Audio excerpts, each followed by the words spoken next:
Bonsoir à tous, on fait le point sur l'actualité près de chez vous en ce lundi 22 avril. Restez avec nous 7 minutes d'actu près de chez vous en images.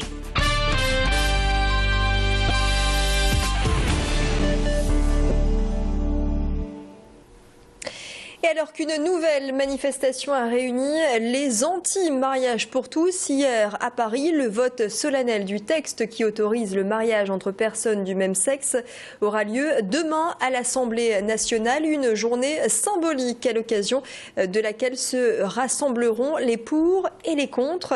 À Lille, les associations de lesbiennes et gays ainsi que les sympathisants du mouvement se rassembleront sur la place du théâtre face à l'Opéra. Des sympathisants qui avait déjà manifesté dans la capitale des Flandres il y a plusieurs mois, comme vous le voyez sur ces images d'archives.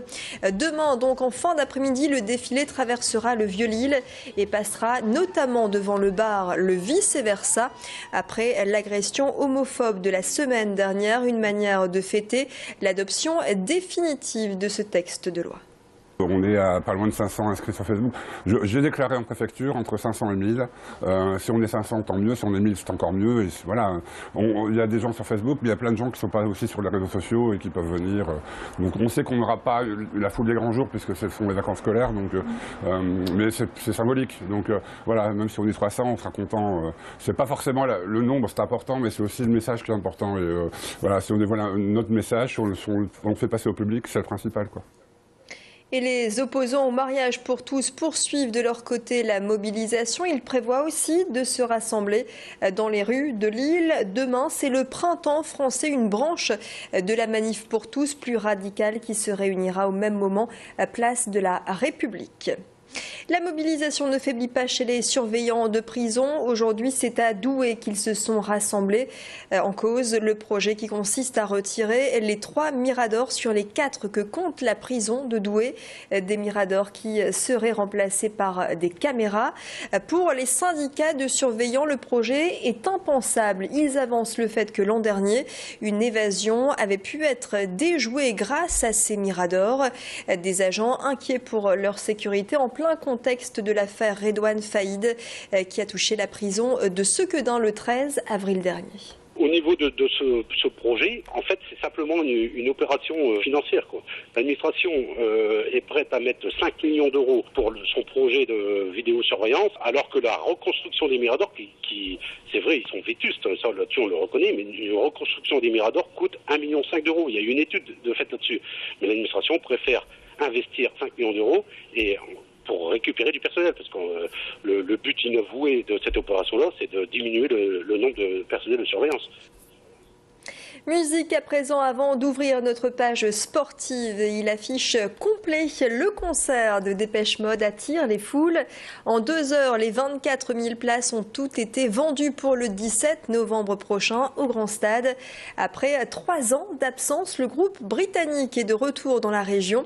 La dernière fois, c'était en 2010 à Liévin. Cette fois, Dépêche Mode vient présenter son tout dernier album, Delta Machine, sans oublier bien sûr ses plus grands tubes depuis les années 80.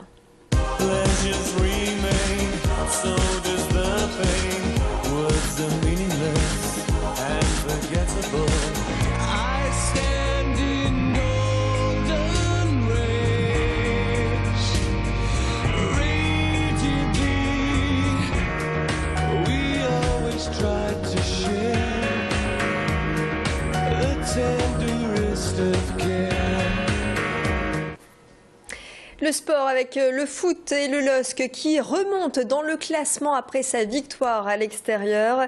Les Dogs sont 4e avec 56 points juste derrière Lyon.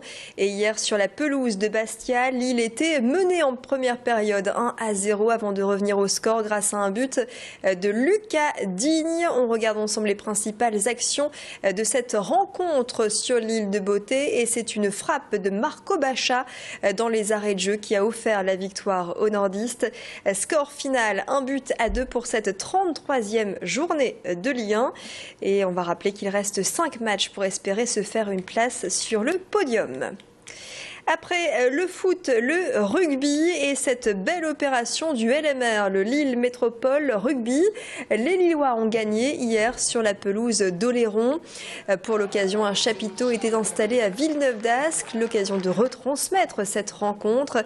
Les supporters ont pu suivre le match sur grand écran commenté par l'ancien pilier du club, Michael Meunier. Score final 16-35 en 8e de finale aller de Fédéral 1. Le LMR a désormais 19 points d'avance avant le match retour de samedi au Stadium. Et pour espérer monter en Pro D2, le Lille Métropole Rugby doit se hisser en finale de ses playoffs. Bien, d'abord, c'est une très belle victoire parce qu'avec un écart de 19 points, je pense qu'on aurait tous signé pour avoir cet écart-là, surtout un écart qui a été obtenu dès la première mi-temps, qui va nous permettre d'accueillir Oloron de manière plus détendue samedi, même si on sait que ces équipes du Sud, puisqu'on les a jouées il y a 2 ans, sont des équipes qui ne lâcheront jamais rien. Donc un match est gagné, le deuxième match doit être gagné la semaine prochaine, ne serait-ce que pour conforter le statut du LMR. Et puis je vous rappelle qu'en cette période de vacances scolaires à Tourcoing, un festival pour les tout petits se poursuit jusqu'à samedi, le festival très tôt, avec en point d'orgue de la semaine un grand spectacle au théâtre municipal de Tourcoing. Ce sera ce jeudi à 15h, spectacle intitulé L'Enfant Roi, proposé par la compagnie de la Balle Rouge. Voilà pour l'actu près de chez vous. Restez avec nous, l'info se poursuit sur Grand Lille TV.